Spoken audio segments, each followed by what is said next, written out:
सुप्रभात। आज हम BA B.Ed द्वितीय वर्ष की द्वितीय इकाई के अंतर्गत पद्माकर के विषय में अध्ययन करेंगे। जैसा कि आप सभी जानते हैं कि हम पूर्व की कक्षाओं से अध्ययन करते हुए चल रहे हैं कि आपके पाठ्यक्रम के अंतर्गत रीति काव्य के विषय में आपको विस्तृत रूप से अध्ययन करना है कि रीति काव्य क्या है, रीति का प्रारंभ कहाँ से हुआ है और रीति की जो तीन मुख्य काव्य धाराएँ की गई है, रीतिबद्ध, रीति सिद्ध और रीति मुक्त, इसके अंतर्गत लगने वाले जितने भी रीतिकालीन कवि हैं उनके विषय में आपको इस पाठ्यक्रम के अंतर्गत अध्ययन करना है।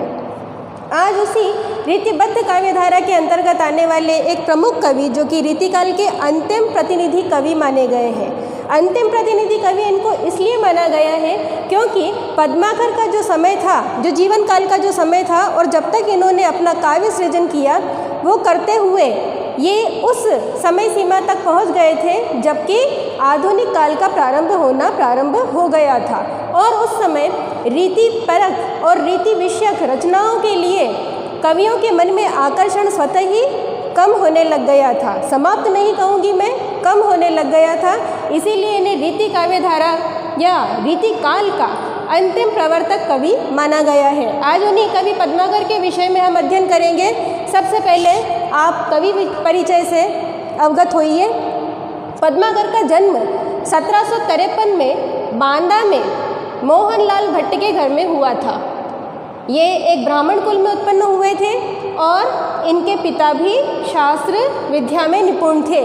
पद्माकर के बचपन का नाम प्यारेलाल था और इनकी काव्य भाषा, क्योंकि बांदा में निवास करते थे इसीलिए इनकी ब्रज भाषा परिष्कृत और शुद्ध थी। साहित्यिक भाषा भी इनकी ब्रज भाषा ही रही है। वैसे अगर देखा जाए तो रीतिकाल के सभी कवियों ने ब्रज भाषा में ही काव्य सृजन किया है, तो ब्रज भाषा में इनका काव्य सृजन रहा है, लेकिन साथ ही साथ इन्हें हिंदी और संस्कृत का भी पूर्ण रूप से ज्ञान था, जो कि इनके ग्रंथों में आप भाषा में स्पष्ट रूप से देख सकते हैं। अब पद्माकर के विषय में कहा जाता है, जैसा कि आप सभी जानते हैं कि रीतिकाल के जितने भी कवि रहे हैं वो राज्याश्रित कवि रहे हैं। राज्याश्रित कवि यानी राजाओं के आश्रय में रहकर उनकी मनोवांछा के अनुसार काव्य सृजन करना राज्याश्रित कवि का उद्देश्य होता था। और राज्याश्रित कवि कहाँ निवास करता था? राजाओं के महलों में निवास करता था। तो राज्याश्रित कवि थे पद्माकर भी, लेकिन इनका स्वभाव स्वच्छंद प्रकृति का था, खुला यानी उन्मुक्त होना, कि एक जगह बंद कर रहना इन्होंने कभी पसंद नहीं किया अपने जीवन में। इसीलिए इनके कई आश्रयदाता रहे हैं रीतिकालीन कवियों के, जो जिनके भी राजाओं के आश्रय में रहते थे उन राजाओं को कहा जाता था आश्रयदाता और कवियों को कहा जाता था राज्याश्रित कवि। तो किन किन राजाओं के आश्रय में इन्होंने निवास किया?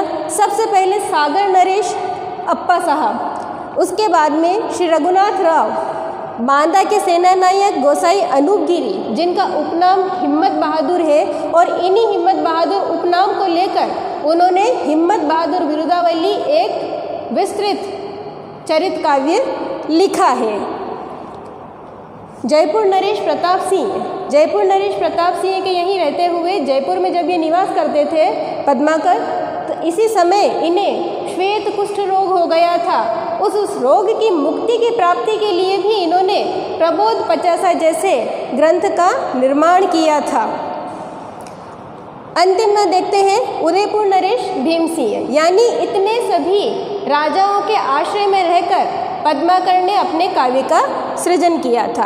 अब पद्माकर के लिखे गए जो ग्रंथ देखे गए हैं रीतिकाल के अंतर्गत, वो पद्माकर ने मौलिक रूप से जो लिखे हैं, मौलिक मैं आपको बताना चाहूँगी, अंग्रेजी में जिसे ओरिजिनल कहा जाता है, यानी वास्तविक यथार्थ, किसी के आधार पर अनुकृत कृतियाँ नहीं है, अनुकरण नहीं किया है उनका और रूपांतर भी नहीं है। उन्होंने क्या किया है? मूल रूप से अपना ही विषय रखा है और अपनी ही विषय वस्तु उसमें प्रस्तुत की है।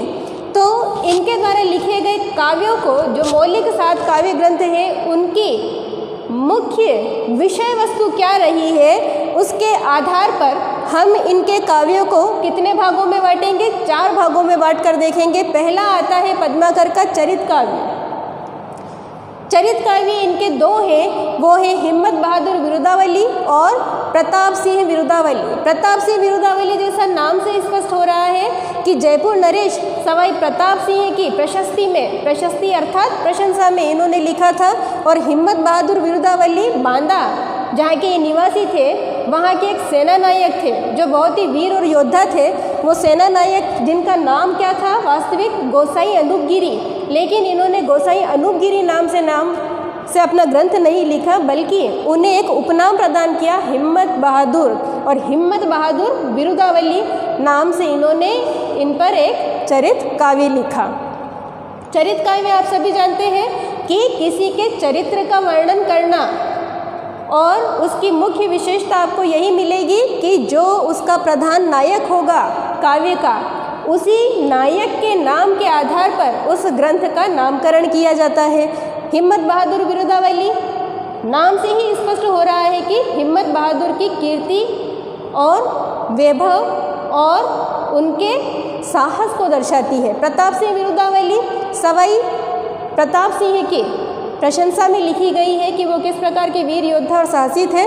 फिर आते हैं जो दूसरा भाग है इनका, वो आता है रीति ग्रंथ। रीतिकाल के विषय की अगर हम चर्चा करें, और रीति ग्रंथ किसी कवि ने नहीं लिखे हो ऐसा हो नहीं सकता, इसीलिए रीति ग्रंथों की अगर हम बात करें तो पद्माकर ने पद्माभरण और जगविनोद यानी दो रीतिपरक ग्रंथ लिखे हैं। तो पद्माभरण जो इनका है वो अलंकार विषयक यानी अलंकारों पर आधारित है, अलंकारों के लक्षण और उदाहरण इसमें प्रस्तुत किए गए हैं। और जगविनोद की बात करें तो ये एक रसपरक रचना है जिसमें 9 ही रसों का उल्लेख मिलता है, और साथ ही साथ इसमें कुछ छंदों का भी उल्लेख मिलता है। तो यानी रसपरक और छंदपरक जो रचना मानी गई है वो जगविनोद मानी गई है। अब बात आती है इनके तीसरे वर्ग की काव्यों के ग्रंथ की, कि भक्तिपरक ग्रंथ कौन कौन से लिखे हैं पद्माकर ने। तो पद्माकर ने प्रबोध पचासा और गंगा लहरी। प्रबोध पचासा जो लिखा है वो जीवन के अंतिम समय में पद्माकर ने वैराग्य जब धारण कर लिया था, सांसारिकता से दूर हो गए थे, और तब उस समय इन्होंने मुक्ति की कामना से, और जो श्वेत कुष्ठ रोग हो गया था उस रोग की मुक्ति के लिए पद्माकर ने प्रबोध पचासा नामक ग्रंथ लिखा था। गंगा लहरी जिसका अध्ययन आप अपने पाठ्यक्रम के अंतर्गत अभी करेंगे, पदों का अध्ययन आप, गंगा लहरी इनका लिखा गया एक भक्तिपरक ग्रंथ है जो गंगा की महानता और उसके पतित पावक रूप से, उसकी पवित्र रूप से हमें अवगत कराता है। ये गंगा लहरी का विषय है। अंतिम जो हिस्सा है इनका काव्य शास्त्री ग्रंथ। अब काव्य शास्त्री ग्रंथ ये आ जाता है कि यानी काव्य शास्त्री ग्रंथ वो हो गया कि जिसमें किसी एक वस्तु का या किसी एक भाग का आपको उल्लेख नहीं मिलेगा कि ये अलंकार परक ही है या ये रस परक ही है, नक्षिक भेद परक ही है, ऐसा कुछ नहीं है। उसमें किसी को काव्य शास्त्र की शिक्षा देने के लिए कि काव्य शास्त्र वास्तविक रूप में है क्या, उसकी शिक्षा देने के लिए जिस प्रकार के, क्योंकि रीतिकाल के कवि अधिकांशतः क्योंकि आचार्यत्व की पदवी प्राप्त करना चाहते थे और वे निष्णात भी होते थे, तो वे क्या करते थे कि राजा जिसके आश्रय में वे रहते हैं या उनकी रानियाँ या वहाँ का कोई भी ऐसा व्यक्ति जो उनसे रीतिपरक या काव्यशास्त्री ज्ञान लेना चाहता था, तो उन्हें काव्यशास्त्री ज्ञान से अवगत कराने के लिए भी वे काव्यशास्त्री ग्रंथों का निर्माण करते थे कि काव्यशास्त्र क्या है। तो काव्यशास्त्री ग्रंथ इनका पद्माकर का एक है आलीजाह प्रकाश। यानी कुल मिलाकर पद्माकर के 7 मौलिक ग्रंथ हैं चरित काव्य, जिनमें 2 हैं हिम्मत बहादुर विरुदावली, प्रताप सिंह विरुदावली, रीति ग्रंथ पद्माभरण, जगविनोद, भक्तिपरक प्रबोध पचासा, गंगा लहरी, काव्यशास्त्री ग्रंथ आलीजाह प्रकाश। वैसे अगर पद्माकर के विषय में बात की जाए तो पद्माकर के काव्य में अगर देखा जाए तो मूल रूप से ये एक श्रृंगारी कवि माने गए हैं, लेकिन इनके काव्य में भक्ति भी देखने को मिली है। भक्ति इन्होंने गंगा के प्रति भी प्रदर्शित की, समस्त देवी देवताओं के प्रति प्रदर्शित की, और इनकी एक अन्य रचना को भी आप इसमें पढ़ेंगे जो है राम रसायन। वो वाल्मीकि रामायण का एक अनुवाद है जिसको 3 खंडों में वाल्मीकि रामायण के अनुवाद को इन्होंने कितने 3 तरंगों में बांटकर राम रसायन में प्रस्तुत किया। वो इनकी राम भक्ति परक रचना है। तो अब हम गंगा लहरी के विषय में अध्ययन करेंगे कि गंगा लहरी क्या है। गंगा लहरी पद्माकर द्वारा लिखी गई कलयुग में मुक्ति की प्राप्ति की आशा से कि गंगा की महानता क्या है, गंगा का कर्म क्या है, गंगा नदी की लहरों को इतना पवित्र क्यों माना गया है, उस आधार पर गंगा लहरी का निर्माण कवि ने किया है। कि विधि के कमंडल की सिद्धि है प्रसिद्ध यही, कि विधि के कमंडल यानी ब्रह्मा जी के विषय में कहा गया है कि उनके कमंडल की एक सिद्धि है और यही प्रसिद्ध है। किसके लिए कहा गया? गंगा की लहरों के लिए कहा गया है, गंगा नदी के लिए कहा गया कि विधि के कमंडल की सिद्धि है प्रसिद्ध यही। कहाँ से उत्पत्ति हुई? उत्पत्ति एक उद्गम बता रहे हैं पद्माकर कि देवलोक की गंगा की उत्पत्ति कहाँ से हुई है। तो ब्रह्मा विष्णु महेश तीनों देवताओं के माध्यम से बताया जाएगा कि किसके शरीर के किस अंश से या किस भाग से कहाँ से उसकी उत्पत्ति हुई है। तो विधि के कमंडल की सिद्धि है प्रसिद्ध यही, यानी सबसे पहली जो उत्पत्ति है ब्रह्मांड के जो सृष्टि के जो रचयिता हैं ब्रह्मा जी, उनके कमंडल से उत्पत्ति मानी गई, यानी कि उनके कमंडल में जो जल रहता है उस जल से गंगा की उत्पत्ति मानी गई है। यानी सबसे पहले गंगा कहाँ निवास करती है? ब्रह्मा जी के कमंडल में। हरिपद पंकज प्रताप की लहर है। हरिपद पंकज यानी भगवान विष्णु, ब्रह्मा विष्णु महेश जो 3 जो वरिष्ठ देवों के देव माने जाते हैं, उन तीनों देवताओं के विषय में यहाँ चर्चा कर रहे हैं पद्माकर के हरिपद पंकज प्रताप की लहर है। ब्रह्मा जी के कमंडल से उत्पन्न हुई है गंगा और विष्णु जी के पंकज, पद पंकज यानी चरण उनके कैसे हैं? विष्णु जी के कमल के समान, और उन कमल के समान चरणों से उसकी उत्पत्ति हुई है किसकी? गंगा नदी की। कहे पद्माकर गिरी से शीश मंडल के, यानी विष्णु जी के कमल के समान चरणों से उत्पत्ति के बाद अब गंगा कहाँ गई है? भगवान शिव के मस्तक पर, शिव के मस्तक पर है और वहीं से वो उसकी धार निरंतर बह रही है। तो मंडल की माल तत्काल अगहर है। मंडल की माल तत्काल अगहर है अर्थात भगवान शिव के शीश मंडल की माला के समान है। कौन? गंगा नदी। गंगा नदी का अस्तित्व कैसा बताया है भगवान शिव के समक्ष जाने के बाद कि जब उनके मस्तक से प्रकट यानी शीश से प्रकट हो रही है तो ऐसा लग रहा है कि उनके शीश मंडल की शोभा गंगा नदी एक माला के समान बढ़ा रही है। भूपति भगीरथ के रथ की सुपुण्य पथ, यानी भगीरथ ऋषि जब धरती पर पाप बहुत अधिक बढ़ गया था और इस पापाचार से मुक्ति के लिए भगीरथ ने गंगा की तपस्या की थी और गंगा नदी को वे स्वर्ग लोक से इस भूलोक पर लेकर आए थे। तो उनके विषय में कहा गया है कि भूपति भगीरथ के रथ के सुपुण्य पथ, यानी उनके निवेदन पर उनकी तपस्या से प्रसन्न होकर, भगीरथ की तपस्या से प्रसन्न होकर गंगा नदी ने न केवल उनको आशीर्वाद दिया बल्कि उनके साथ उनके रथ के आगे आगे स्वयं बहती हुई चली आई। जन्हु जप जोग फल फेल की फहर है। जप और योग की फलदात्री के रूप में, यानी योग और तपस्या की फलदात्री के रूप में भी ये एक पताका के रूप में फहरा रही है। क्योंकि गंगा का काम क्या है? लोगों के पापों को हरना, कलयुग के जितने भी कुकर्म सामान्य मनुष्य द्वारा किए जाते हैं उसको काटना और भवसागर से पार लगाना।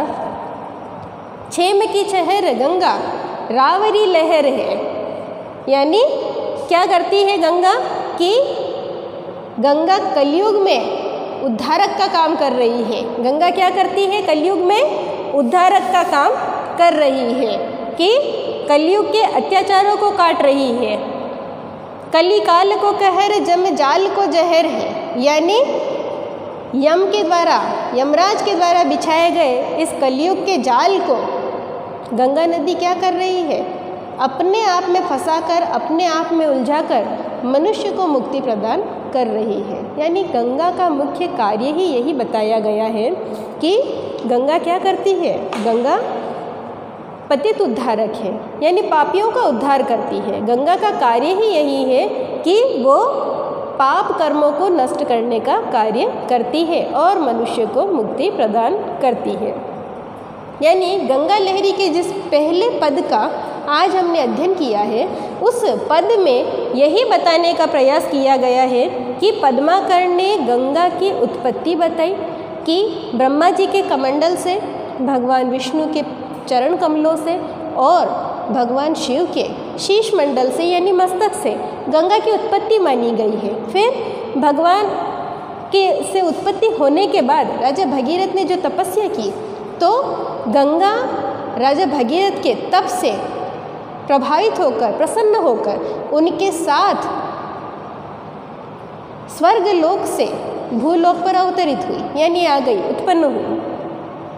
फिर उसके बाद में, यहाँ तक आने के बाद में गंगा ने क्या किया कि जितने भी कलयुग के अत्याचार और कलयुग में जो सामान्य मनुष्य जो पीड़ा प्राप्त कर रहे हैं, जिन संकट बाधाओं से घिरे हैं या सांसारिकता की चाह में अंधे होकर जितने भी वो पाप कर्म कर रहे हैं और कलयुग उनसे करवा रहा है, उस कलिकाल के जमजाल को, यानी कलिकाल अर्थात कलयुग के यमजाल को गंगा अपने आप में उलझाकर उस बंधन को काट रही है और मनुष्य को क्या कर रही है, मुक्ति प्रदान कर रही है, उसको मोक्ष प्रदान कर रही है। तो गंगा का सामान्य मनुष्य के लिए कैसा रूप बताया है, पतित उद्धारक और मोक्षदायिनी रूप। तो आज हमने पद्माकर के कवि परिचय और उनकी प्रसिद्ध रचना गंगा लहरी के पहले पद का अध्ययन किया है।